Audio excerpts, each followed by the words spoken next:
Anita Wise. Oh man, we've been looking forward to this for so long, and it's finally here. I'm glad that you all came out, because we really all need this. It's been a rough road. We've been down with this COVID and everything else. I think what happened is, we're coping.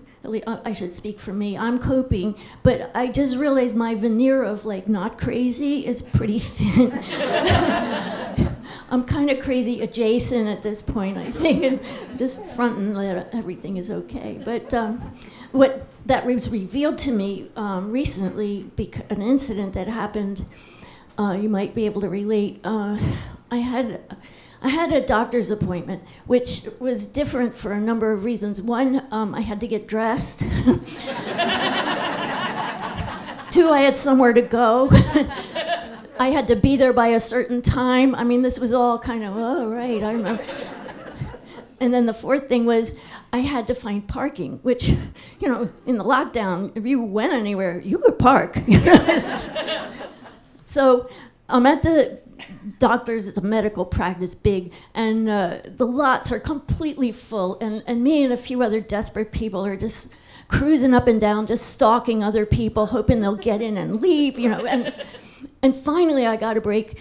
I saw a lady right up front. She got in. I'm sitting there with my turn signal. I'm like, it's good. Everything's all right. So she's checking Facebook or whatever. Finally, she backs out, and there is a window of vulnerability where I am blocked.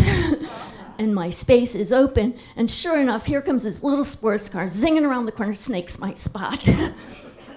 Instant road rage.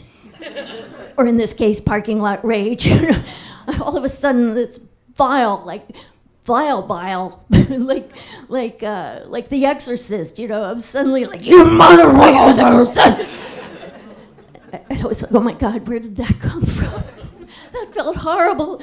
Yoga breathing, the motherfucker! It's like, oh my God. It shook me up, that I was like that close to rage, So finally, I did find a spot in Ohio, and I'm hoofing it to the doctor, and I'm trying to, move on.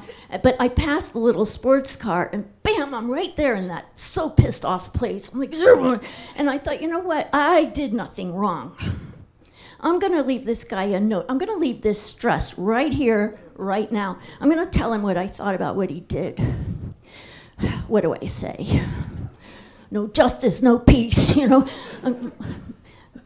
That's not very specific. Don't start no shit, won't be no shit. And I thought, we don't know what he's going through. We're all going through something. Be kind. And that's when I thought, that's what I'm going to write. I'm going to remind him of the golden rule. Do unto others as you would have them do unto you. That's kind, right? So I left the note on his car. I didn't have a pen, I just used my key. But I felt better, see? Yeah. Felt a lot better. Got a release, because it's not easy.